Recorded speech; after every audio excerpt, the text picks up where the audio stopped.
अब ट्रेड के लिए दोस्तों से उधार मांगने की जरूरत नहीं है। आईएनडी मनी में 1,000 रुपए से भी 5,000 तक का ट्रेड पॉसिबल है। मतलब you can get up to 5x more. नमस्ते दोस्तों, मैं हूं आपका दोस्त और आप देख रहे हैं सपने सच होते हैं। आज हम बात करेंगे पैट्रिसिया जी होरान द्वारा संपादित और जे पॉल गैटी द्वारा लिखित book how to be rich की। हम बात करेंगे उस इंसान की जिसे दुनिया ने हिस्ट्रीज रिचेस्ट कॉमनर कहा। नाम था जे पॉल गेटी, एक ऐसा अरबपति जिसने उस दौर में करोड़ों कमाए जब दुनिया मंदी की मार झेल रही थी। अगले कुछ मिनटों में मैं आपको गेट्टी की उस डायरी के वो पन्ने पढ़कर सुनाऊंगा जिन्हें पढ़कर मिडिल क्लास लोग रातों रात अपनी सोच बदल लेते हैं। हम जानेंगे कि क्यों गेट्टी ने अपने घर में पे फोन लगवाया था और कैसे उन्होंने डूबती हुई कंपनियों को सोने की खान बना दिया। अगर आप आज भी उसी पुरानी गरीबी की सोच में जीना चाहते हैं तो इस वीडियो को अभी बंद कर दीजिए। लेकिन अगर आपके अंदर वो आग है कि आप अपनी आने वाली 7 पीढ़ियों की किस्मत बदलना चाहते हैं तो एक सेकंड के लिए भी पलक मत झपकाना, क्योंकि आज हम अमीर दिखने की नहीं, अमीर बनने की बात करेंगे। तैयार हैं? तो चलिए शुरू करते हैं चैप्टर 1 द मिलियनेयर माइंडसेट से। लेकिन उससे पहले कमेंट में अपनी हाजिरी लगाइए और लिखिए I am born to be rich, क्योंकि जो आप बोलेंगे वही सच होगा। Chapter 1 the millionaire mindset. दोस्तों, क्या आपने कभी सोचा है कि दुनिया के 95% लोग जिंदगी भर कोल्हू के बैल की तरह मेहनत करते हैं फिर भी एक साधारण जीवन ही जी पाते हैं? वहीं दूसरी तरफ सिर्फ 5% लोग ऐसे हैं जिनके पास दुनिया की आधी से ज्यादा दौलत है। क्या उन 5% लोगों के पास कोई जादुई चिराग है या वो आपसे ज्यादा बुद्धिमान है? जी नहीं। जे पॉल गेट्टी, जो अपने समय में दुनिया के सबसे अमीर इंसान थे, अपनी किताब हाउ टू बी रिच के पहले ही चैप्टर में एक कड़वा लेकिन सच्चा राज खोलते हैं। वो कहते हैं अमीर बनना किस्मत का खेल नहीं बल्कि एक माइंडसेट का खेल है। इस चैप्टर में मैं आपको वो 3 गुप्त मंत्र बताने वाला हूँ जो जे पॉल गेट्टी ने खुद इस्तेमाल किए। अगर आज आपने इस माइंडसेट को समझ लिया तो यकीन मानिए आपके अमीर बनने के सपने को सच होने से दुनिया की कोई ताकत नहीं रोक पाएगी। वीडियो को एक सेकंड के लिए भी स्किप मत करना, क्योंकि जो बात मैं आखिरी 2 मिनट में बताऊंगा वो आपकी पूरी जिंदगी बदल देगी। मंत्र नंबर 1, भेड़ चाल से बाहर निकलना, the non conformist mindset. Chapter 1 की शुरुआत में ही गेट्टी एक बहुत बड़ी बात कहते हैं। अगर आप वही कर रहे हैं जो सब कर रहे हैं तो आपको वही मिलेगा जो सबको मिल रहा है। इसे एक उदाहरण से समझिए। ज्यादातर लोग क्या करते हैं? एक सुरक्षित नौकरी ढूंढते हैं, महंगी चीजें ईएमआई पर खरीदते हैं और पूरी जिंदगी बस उन किस्तों को चुकाने में निकाल देते हैं। गेट्टी इसे गुलाम मानसिकता कहते हैं। एक अमीर इंसान कभी भी भीड़ का हिस्सा नहीं बनता। 1930 के दशक की बात है, जब पूरी दुनिया की अर्थव्यवस्था डूब रही थी। लोग डर के मारे अपनी जमीनें और बिजनेस बेच रहे थे। उस वक्त गेट्टी ने क्या किया? उन्होंने अपनी सारी जमा पूंजी लगा दी और तेल के कुएं खरीदने शुरू कर दिए। लोग उन्हें पागल कह रहे थे, लेकिन गेट्टी को पता था कि जब सब डर रहे हों तभी इतिहास रचने का मौका होता है। मंत्र नंबर 2, अपनी कीमत खुद तय करना, बी योर ओन मास्टर। अब सुनिए सबसे महत्वपूर्ण बात। गेट्टी लिखते हैं आप कभी भी किसी दूसरे के लिए काम करके असल मायने में अमीर नहीं बन सकते। इसे गहराई से समझिए। जब आप किसी और के लिए काम करते हैं तो आप अपनी बुद्धि, अपना कीमती समय और अपनी ऊर्जा किसी और के सपने को सच करने के लिए बेच रहे होते हैं। वो कंपनी आपको सिर्फ उतना ही पैसा देगी जिससे आपका गुजारा हो सके और आप अगले दिन फिर से काम पर आ सकें। इसका मतलब यह नहीं कि आप आज ही इस्तीफा दे दें। इसका मतलब यह है कि आपकी सोच एक मालिक की होनी चाहिए। याद रखिए, दुनिया का हर अमीर इंसान प्रॉफिट कमाकर अमीर बना है, सैलरी लेकर नहीं। प्रॉफिट की कोई सीमा नहीं होती, लेकिन सैलरी की एक छत होती है जिसे आप कभी पार नहीं कर पाएंगे। मंत्र नंबर 3, समय और पैसे का निवेश, द वेल्थ मल्टीप्लायर। तीसरी बात जो इस पूरे चैप्टर की जान है वो है पैसे का सम्मान। गेट्टी का एक मशहूर किस्सा है। उनके पास अरबों डॉलर थे, लेकिन जब उनके घर में मेहमान आते थे तो उन्होंने वहाँ एक पे फोन, मतलब सिक्कों वाला फोन लगवाया था ताकि मेहमान उनके खर्च पर लंबी कॉल न करें। दुनिया ने उन्हें कंजूस कहा, लेकिन गेट्टी का जवाब था मैं कंजूस नहीं हूँ, मैं फिजूल खर्ची का दुश्मन हूँ। मिडिल क्लास माइंडसेट क्या करता है? जैसे ही थोड़े एक्स्ट्रा पैसे आए, नया फोन ले लिया, पार्टी कर ली। अमीर माइंडसेट क्या करता है? वो पहले उस पैसे को ऐसी जगह लगाता है जहाँ से और पैसा पैदा हो। गेट्टी कहते हैं कि पैसा एक बीज की तरह है, अगर आप बीज को ही खा जाएंगे तो पेड़ कैसे बनेगा? आपको अपनी इनकम का एक हिस्सा, चाहे वो 10% ही क्यों ना हो, उसे एसेट्स में डालना सीखना होगा। वही एसेट्स एक दिन आपकी आजादी का टिकट बनेंगे। दोस्तों, हाउ टू बी रिच का पहला चैप्टर हमें सिर्फ एक बात सिखाता है, अमीर होना एक चुनाव है, चॉइस है। अगर आप तैयार हैं उस 5% क्लब में शामिल होने के लिए तो अभी कमेंट बॉक्स में पूरे गर्व के साथ लिखिए I have a millionaire mindset. आपके शब्द ही आपकी हकीकत का निर्माण करते हैं। Chapter 2, how to be rich, business शुरू करने के 3 पक्के नियम। जे पॉल गेट्टी कहते हैं कि विचार बीज हैं, लेकिन बिजनेस वो जमीन है जहां वो बीज फल देते हैं। गेट्टी ने 24 साल की उम्र में अपना पहला $1,00,000 कमाया था। कैसे? उन्होंने कौन से ऐसे नियम अपनाएं जो आज के दौर में भी उतने ही कारगर हैं। अगर आप अपनी 9 से 5 की नौकरी से थक चुके हैं या अपना कुछ शुरू करना चाहते हैं तो अगले 7 मिनट आपकी जिंदगी के सबसे कीमती 7 मिनट होने वाले हैं। चलिए जानते हैं एक अरबपति के बिजनेस सीक्रेट्स। नियम नंबर 1, अपनी पसंद का क्षेत्र चुनें। The passion and knowledge rule. उस काम में हाथ कभी मत डालो जिसके बारे में तुम पूरी तरह से नहीं जानते। अक्सर लोग क्या करते हैं, अरे शर्मा जी का लड़का रेस्टोरेंट खोलकर बहुत कमा रहा है, चलो मैं भी खोल लेता हूँ। यह बर्बादी का पहला कदम है। गेट्टी कहते हैं कि आपको उस फील्ड में जाना चाहिए जिसमें या तो आपकी गहरी दिलचस्पी, पैशन हो या फिर आपको उसका पूरा ज्ञान, नॉलेज हो। गेट्टी ने तेल ऑयल के बिजनेस को इसलिए चुना क्योंकि उन्होंने उसे रग रग से समझा था। सीख, बिजनेस वो नहीं जो ट्रेंड में है, बिजनेस वो है जिसे आप दूसरों से बेहतर समझ सकते हैं। क्या आप अपने काम के बारे में रात को 2 बजे भी पूरे होश में बात कर सकते हैं? अगर हाँ तो वही आपका असली बिजनेस है। नियम नंबर 2, विस्तार और बचत का संतुलन। Expansion versus फ्रुगैलिटी। बिजनेस में सबसे बड़ी गलती लोग तब करते हैं जब थोड़ा सा मुनाफा, प्रॉफिट आने लगता है। जैसे ही पहला लाख आया लोग ऑफिस बढ़ा कर लेते हैं, नई कार ले लेते हैं। गेट्टी का नियम कहता है अपने बिजनेस को बढ़ाओ, अपनी विलासिता, लग्जरी को नहीं। जब गेट्टी की कंपनी बढ़ रही थी वो एक एक पैसे का हिसाब रखते थे। वो कहते थे कि बिजनेस का पैसा बिजनेस का है, आपका नहीं। उस पैसे को वापस बिजनेस में लगाओ ताकि वो और बड़ा बन सके। उदाहरण, अगर आपका एक छोटा सा स्टोर अच्छा चल रहा है तो उस मुनाफे से नया फोन मत खरीदिए, बल्कि दूसरा स्टोर खोलने की प्लानिंग कीजिए। अमीर इंसान एम्पायर बनाता है, मिडिल क्लास इंसान सिर्फ खर्च बढ़ाता है। नियम number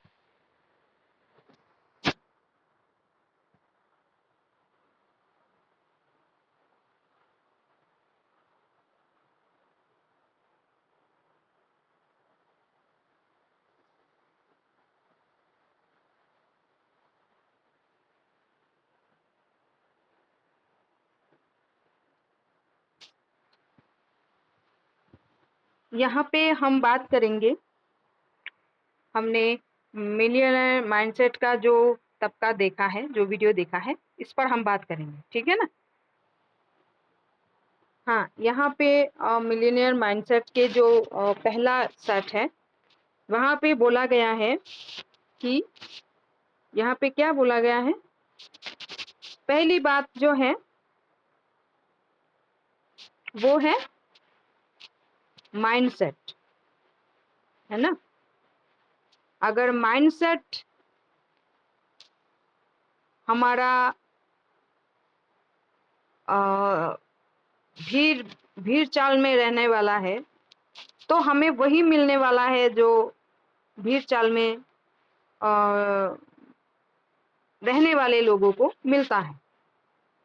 everything depends on mindset, है ना। यहाँ पे एक चीज है,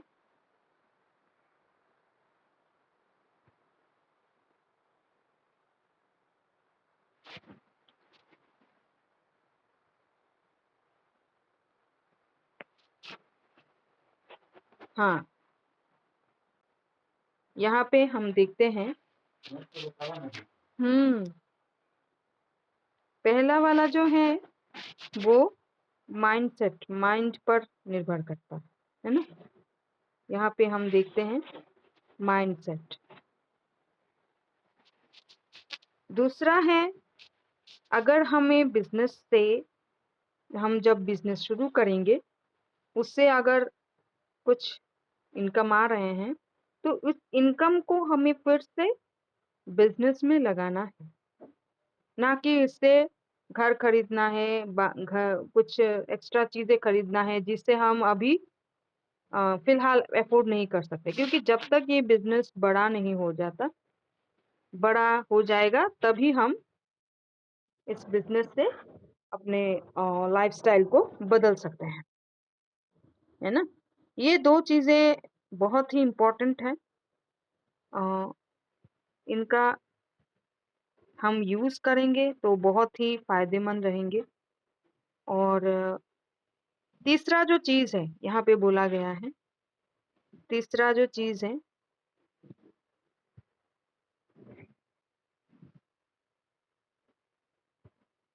तीसरा जो चीज है यहाँ पे बोला गया है कि जिस बिजनेस लोग कर रहे हैं उस पर हम ना करें, उसको हम ना करें, मतलब ट्रेंड में नहीं जाए, ट्रेंड में नहीं जाए, हम जिसको समझते हैं, जिस बिज़नेस को हम समझते हैं, अच्छी तरह उसके पास हमारे पास इसका नॉलेज है, उसका टर्म्स एंड कंडीशंस इसका पता है, तो ही हम इस बिज़नेस को शुरू करें, है ना? अगर हम जो लोग कर रहे हैं, वही दोहराएँगे, तो ये हमारे बिज़नेस की शुरुआत से अच्छा मतलब बनने नहीं देगा। तो हमें क्या करना चाहिए? इस बिज़नेस को बढ़ाने के लिए हमें जिस बिज़नेस पर हमें बहुत ही यकीन है, नॉलेज है, इसके बारे में हम लोगों को पता है, नॉलेज है ना? उसी को और अच्छी तरह से इसे समझते हैं, उसको उस पर हम लोगों ने एनालिसिस कर चुके हैं, इस इस बिज़नेस पर। जैसे मान लीजिए ट्रेडिंग का बिज़नेस, अगर ट्रेडिंग पे आप पुराने हैं, तो इस बिज़नेस को आप रग-रग से समझ सकते हैं, इसको कैसे शुरू कर सकते हैं, कैसे एक अच्छा अ, एक ट्रेडिंग प्रॉफ़िट्स ले सकते हैं, अगर आप समझते हैं कि इसको जान सकते हैं।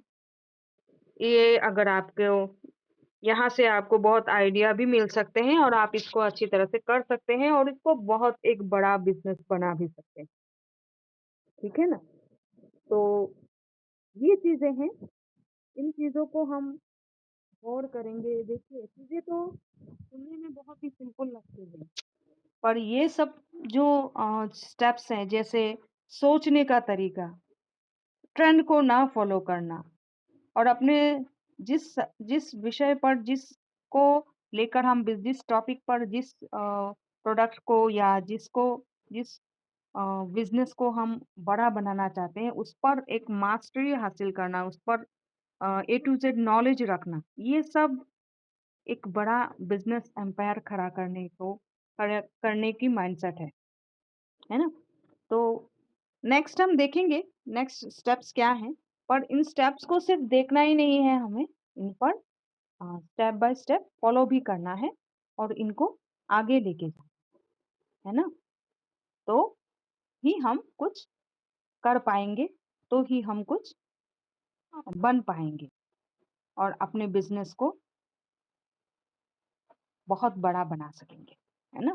तो कल हम और देखेंगे कि इस वीडियो के नेक्स्ट जो स्टेप्स हैं वो क्या हैं? कैसे एक अमीर इंसान की सोच और एक इंसान जो अ, मतलब वहाँ तक नहीं जाती, एक साधारण इंसान के सोच तक नहीं जाती, क्यों? वो हम इसको एनालिसिस करेंगे, है ना?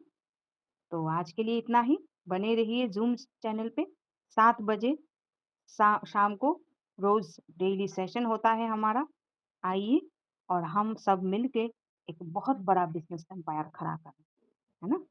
Thank you.